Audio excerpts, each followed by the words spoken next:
இன்னைக்கு நம்ம இந்த வீடியோவில் பார்க்க போகிற விஷயம்னு கேட்டிங்கன்னா எலிமினேஷன் சேம்பர் மெயின்ஸ் எலிமினேஷன் சேம்பரில் என்னென்ன நடக்க போகுது, அது மட்டும் இல்லாமல் எலிமினேஷன் சேம்பர் பேப்பர் ரிவ்யூவில் யார் யார் இன்டர்ஃபியர் ஆக போகிறா, எலிமினேஷன் சேம்பர் பேப்பர் ரிவ்யூவில் அடுத்த ஸ்டோரி லைன் என்ன அப்படின்றத ஃபுல் டீட்டெயிலாக தெரிஞ்சுக்கலாம். இதெல்லாம் தெரிஞ்சுக்கிறதுக்கு முன்னாடி நீங்களும் நம்ம சேனலை சப்ஸ்கிரைப் பண்ணி வச்சுங்க. இதே போல் இன்ட்ரெஸ்டிங் ரெஸ்லிங் பார்க்குற உங்கள் ஃப்ரெண்ட்ஸுக்கு இந்த வீடியோ ஷேர் பண்ணி விட்டுட்டு தொடர்ந்து பாருங்கள்.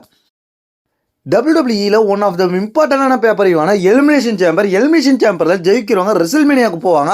ஆனால் எலிமினேஷன் சேம்பரில் பலவிதமான மேட்ச் இருக்குது. ஒன் ஆஃப் த பிக்கெஸ்ட் மேட்சாக எதுன்னு பார்க்குறோன்னு கேட்டிங்கன்னா Kevin Owens versus semi Jain, இவங்க ரெண்டு பேருக்கும் அன்கான்ஷியனேட்டட் மேட்ச்ன்ற மாதிரி ஒரு மேட்ச் ஃபிக்ஸ் பண்ணியிருக்காங்க. இந்த மேட்ச்சில் யார் வேணாலும் இன்டர்ஃபியர் ஆகலாம், என்ன வேணாலும் நடக்கலாம். இந்த மேட்ச்சில் அப்படி பார்க்கும்போது இந்த மேட்ச்சில் வந்து செமி ஜெயினுக்கு எதிராகவும் கெவின் ஓவன்ஸுக்கு ஆதரவாகவும் இந்த மேட்ச்சில் வந்து கெய்ரன் கிராஸ் இன்டர்ஃபியர் ஆகிறதுக்கு வாய்ப்பு இருக்குது. ஏன்னா கெவின் கிராஸ் அடிக்கடி வந்து செமி ஜெயினை பற்றியே பேசிக்கிட்டு, அது மட்டும் இல்லாமல் செமி ஜெயினை ட்விஸ்ட் பண்ணி விட்டுக்கிட்டே இருக்கார். இதனால இந்த மேட்ச்ல வந்து செமி ஜெயினுக்கு எதிராக கெய்ரன் கிராஸ் இறங்கும் பட்சத்தில் கெவின் ஓவன்ஸ் இந்த மேட்ச்ல வின் பண்றதுக்கு அதிகபட்ச வாய்ப்பு இருக்கு.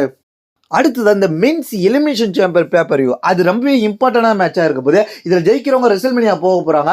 இதில் மட்டும் இல்லாமல் இதில் எக்கச்சக்கமான இன்டர்ஃபேர்ஸ் இருக்கும் பட்சத்தில் இதில் வந்து யார் யாருக்கு அடுத்தடுத்த ஸ்டோரி லைன் போக போகுது அப்படின்றத தெரிஞ்சுக்கலாம். ஏன்னா இதை தோக்குறவங்களுக்கு அடுத்து என்ன ஸ்டோரி லைன் இருக்க போது, யார் ஜெயிக்க போகிற எல்லாத்தையுமே நான் அனலைஸ் பண்ண போகிறேன்.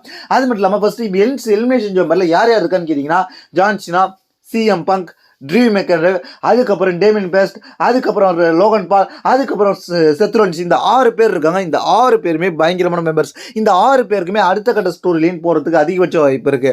ஏன்னா இந்த செத் ரோலின்ஸுக்கு ஸ்டோரி லைனா ரோமன் ரிங்ஸ் வர வாய்ப்பு இருக்கு. ரோமன் ரிங்ஸ் இன்டர்ஃபியர் ஆகிறதுக்கு வாய்ப்பு இருக்கு. ஏன்னா ரோமன் ரிங்ஸ் அல்லது பால் ஹியூமன் இடையில வரதுக்கு வாய்ப்பு இருக்கு. ஏன்னா செத் ரோலின்ஸ் வந்து ராயல் ரம்பிள்ல ரோமன் ரிங்ஸ் அட்டாக் பண்ணதுக்காக. இது வந்து ஏற்கனவே நிறைய பேருக்கு தெரிஞ்சிருக்கும், நம்ம சேனல்ல பார்த்து ஃபாலோ பண்றவங்களுக்கு தெரிஞ்சிருக்கும். ஏன்னா நம்ம அதை ப்ரிடிக்ட் பண்ணி சொல்லிக்கிட்டு இருக்கிறோம். அதுக்கப்புறம் ரோமன் ரிங்ஸுக்கு மட்டும்தான் இன்டர்ஃபியர் வருவாங்களா அப்படின்னு கேட்டிங்கன்னா, அப்போ ட்ரீம் மெக்கன்ரேவுக்கு என்ன நடக்கும்னு கேட்டிங்கன்னா, ட்ரீம் மேக்கர் எலிமினேஷன் சேம்பர் குவாலிஃபிகேஷன் மேட்சிலே என்ன நடந்துச்சுன்னு தெரிஞ்சுங்க. Jimmy Uso versus Drew McIntyre versus LA Knight. இந்த மேட்ச்சில் வந்து ரெண்டு பேருமே ட்ரீம் மெக்கன்ரேவும் எல்ஏ நைட்டும் ரியலாக அடிச்சுக்கிட்டாங்கன்னு நம்ம சொல்லியிருந்தோம். இந்த நியூஸை பற்றி நம்ம 2 சேனலில் இப்போ ஃபாலோ பண்ணுறவங்களுக்கு தெரியும், நம்ம கரெக்டாக பேசியிருந்தோம். அது இந்த ஃபியூடை இப்போ WWE கொண்டு வந்து ட்ரீம் மெக்கன்ரேவுக்கு எகென்ஸ்டாக இந்த எலிமினேஷன் சேம்பரில் எல்ஏ நைட்டை இன்டர்ஃபியர் ஆகிற மாதிரி காமிச்சு, அதனால எல்ஏ நைட்டுக்கும் ட்ரீம் மெக்கன்ரேவுக்கும் ரெசில்மேனியா ஃபியூடை இங்கே உருவாக்கலாம் அப்படின்ற மாதிரி ஒரு பிளான் போயிட்டு இருக்கு. அடுத்ததாக இந்த எலிமினேஷன் சேம்பர்லேயே இன்னும் பல முக்கியமான இன்டர்ஃபேஸ்லாம் இருக்கிற வாய்ப்பு இருக்கு.